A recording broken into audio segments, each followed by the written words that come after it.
Hello, friends, and welcome. I'm Sarah Liz, and I'm back with a super fun card project for you. We're going to make a lucky leprechaun latte. Though, if I'll be honest, we probably should just call this a milkshake of some kind because I don't drink coffee and I don't know what to call all the parts of things. Like, is it whipped cream? Is it some other kind of foam? Just laugh at me. It's fine. This is the Tip and Sip Shaker die. I love that little black piece is another die in the set, and you can use it to put some tiny little beads or shaker pop in there. And when you tip the cup, the sort of shaker beads will catch on that shelf, and it looks like someone's drinking it and the drink is disappearing. We're not going to do that today. We're going to try to use this a little bit differently. I have my 3 largest pieces cut out, and I'm coming in just on the sides to create the illusion of roundness to our cup, but also because that light green cardstock is a little too light for me. I wanted a bolder color there. This has sort of a St. Patrick's Day theme. I don't have a lot of St. Patrick's Day supplies, so I love that in this card project, I'm using one small die set, and I'm really just stealing the shamrocks. And then I'm using a bunch of other supplies that are just favorites of mine, and I'm dressing them up here for St. Patrick's Day, but it could be for any holiday or festive occasion. Just by changing the color and thinking a little creatively, we can get a whole new look for it and fit any occasion. So the 3 to-go cup pieces and the largest circle that's 1.5 inches, those all came together. But this whipped topping and the drizzle that's sort of coming down from it, that is from a different set. So we have a mug-shaped card, like a mug with a handle, old school for coffee. And it is wonderful. And then we released an add-on for it that has this whipped topping and a way to turn the front of it into a shaker. So I just borrowed that. But it's not going to cover all of that lid. I don't want it to look like a lid. I want it to look like just the white rim of the cup. And so I'm holding my whipped topping over the top of it, and I am just sort of tracing the line so that I can trim that away. I'm not going to be super exact with this. You could if you wanted to. Originally, I thought I was going to be putting another piece of that whipped topping on the back of the card when it was finished, but then you'll see what's coming. I changed my mind. I might have been a little more precise here, but it's not a huge deal. I don't think anybody but me, and now you, will know that it's not maybe as I originally planned it. So I am just gluing my lid right onto my cup, and then I will glue that topping onto the lid, and it will look like it fits there. It's not going to look like a lid anymore. And then I can start thinking about decorations. So you could certainly use the dies as they were intended and make the tip and sip shaker version, but I wanted a teeny tiny little shaker on the front, like where the logo would go. And so I took an extra circle die that's 1 3/8 of an inch. It's from set B. There's this pair of huge circle die sets from Trinity. They go up to like 6 inches, and one has the 1/4 inches and one has like the 1/8 inches in between.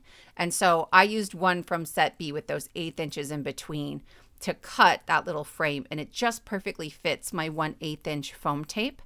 Then I took a whole bunch of my favorite flattest confettis and I stuck them into my own custom shaker mix. So we have gold dots, lime sparkle spots, black sparkle spots, and white dots. And again, all of these are like wafer thin, thin, thin, thin. So I didn't have to use a double layer of foam tape, and they will still shake around in there. What I forgot is the white circle that you can see there on sort of the right-hand side. I meant to put that behind my shaker, and I didn't. So when I go to put the shamrock on there, it just blends into the background. So instead, I added another small white circle on the front to really let that pop. I cut it out of the same green glitter cardstock. Those shamrocks are from a set called Leprechaun Loot, and it has like a pot of gold, and then there's a little interactive element. It's got a couple of shamrocks. I'm going to link to a live stream that Carrie Rhodes did on the Trinity channel last weekend, where she made a pull and pop slider box with the Leprechaun Loot. Anyway, it's awesome. And I love watching Carrie make cards, and just the way she talks about it and her enthusiasm is wonderful. So I highly encourage you to check that out. This is from the Pesky Parameters die set. It is a collaboration with Craft Roulette, and there's a little gnome in there because people really didn't want the parameter gnome to come up for a while there. And so I just stole like his bottom and his feet. There isn't a top hat, but we're not going to see his hat. He's just going to be like deep diving down into this sort of minty shake or leprechaun latte or whatever we want to call it. And sort of hiding down in there. And I love it so much. I have another one of my largest dies from that to-go cup. And I am just going to use my scoreboard. And I'm trying to connect like right underneath the lid on the same scoring track. And then I will fold that back and add glue only on to the top of that, right? Just onto the very top. Then I can line that up behind the rest of my card. And now I have a shaped card, super simple. And here I am looking at the back of it and I'm like, oh, I know what we can do. My original plan was to add another layer of whipped topping, but I decided not to. I brought out these tiny speech bubbles. There are just a couple of them, and then one more of those shamrocks. And I'm just gonna write onto that speech bubble because I was feeling brave, but I'm using my white Sharpie acrylic paint pen because my white gel pens are kind of a pain, especially with small things. So it just says yum.